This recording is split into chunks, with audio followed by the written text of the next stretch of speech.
লিচুর মধ্যে 1 চামচ লবণ দিন, দেখুন কি হয়, পুরো চমকে যাবেন, অবাক হয়ে যাবেন। এটা অনেকেরই অজানা, 99% মানুষই জানেন না লিচুর উপরে লবণ দিলে কি হতে পারে। লিচুর ভিতরে অবশ্যই পুরোপুরি 1 চামচ পরিমাণ লবণ এইভাবে ছিটিয়ে দিন। আপনি কল্পনাও করতে পারবেন না, আপনার চোখ কপালে উঠে যাবে এটা দেখলেই যে এটা কী হতে চলেছে। তো আমি 1 চামচ লবণ এভাবে দিয়ে নিলাম। আপনারা কিন্তু এইভাবে লবণটা যে ব্যবহার করতে হবে তা নয়, লবণটা কিন্তু অন্যভাবে ব্যবহার করতে পারেন এবং সঠিক পদ্ধতি কিন্তু লবণ ঠিক এইভাবে ব্যবহার করা। এবারে আমি যেটা করেছি, নিয়েছি এখানে একটি বোলের ভিতরে নিয়ে নিয়েছি নর্মাল টেম্পারেচারের পানি। এখানে ঠান্ডা পানিও নয়, গরম পানিও নয়, নর্মাল টেম্পারেচারের পানি নেওয়ার পরে এই পানির ভিতরে আমি দিয়ে দিব 1 চামচ পরিমাণ লবণ। এখানে পুরোপুরি আমি 1 চামচ পরিমাণ লবণ নিয়েছি। আপনাদের যদি লিচুর পরিমাণ বেশি হয় সেক্ষেত্রে 2 চামচ পরিমাণ লবণ দিয়ে দিবেন।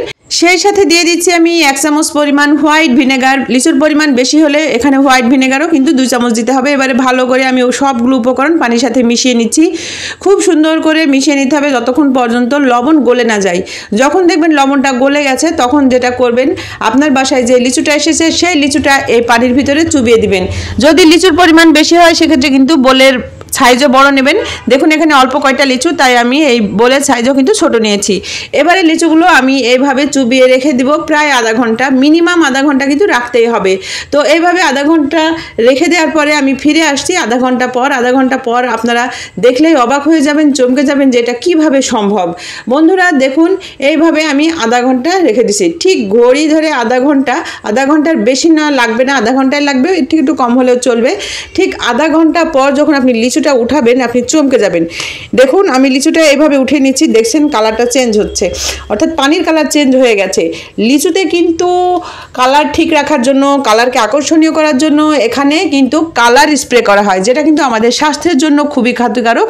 আর লিচুকে ফ্রেশ রাখার জন্য কিন্তু এখানে দেখা যায় বিভিন্ন ধরনের জিনিস ব্যবহার করা হয়। অনেক সময় গাছেও কিন্তু স্প্রে করা হয় বিভিন্ন ধরনের জিনিস, যেন লিচুতে কোনো রকম পোকামাকড়ের উৎপাত না হয়। তাই আপনারা বাজার থেকে লিচু এনে অবশ্যই লবণ পানি ভিনেগারের ভিতরে এইভাবে ধুয়ে নেবেন, দেখবেন এই লিচু একেবারে ফ্রেশ হয়ে যাবে। অন্যান্য ফল আমরা ধুয়ে খেলেও কিন্তু লিচু অনেকেই ধুয়ে খায় না, কিন্তু আমাদের লিচুটা বিশেষ করে ধুয়ে খাওয়া উচিত।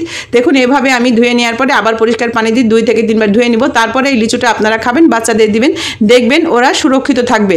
আমাদের কোথা থেকে কি হয়ে যায় আমরা নিজেরাও জানি না, তাই আমাদের কিন্তু এরকম ছোট ছোট কাজগুলো করে নেওয়া উচিত। যারা আদর্শ গৃহিণী তাদের কিন্তু এই টিপসটি জানা উচিত। ভিডিওটি যদি আপনাদের কাছে ভালো লাগে, উপকারী মনে হয়, অবশ্যই বেশি বেশি লাইক দিয়ে দিবেন, শেয়ার করে দিবেন। আর ভুলেও কিন্তু বাজার থেকে এরকম লাল লাল টকটকে লিচু এনে সঙ্গে সঙ্গে খাবেন না, অবশ্যই একটু কষ্ট করে এইভাবে লবণ হোয়াইট ভিনেগার দিয়ে ধুয়ে নেবেন, দেখবেন আপনারা নিজেরা সুরক্ষিত থাকতে পারবেন। ভিডিওটি অনেক উপকারী, অবশ্যই ট্রাই করবেন। ভালো লাগলে লাইক দিয়ে দিবেন।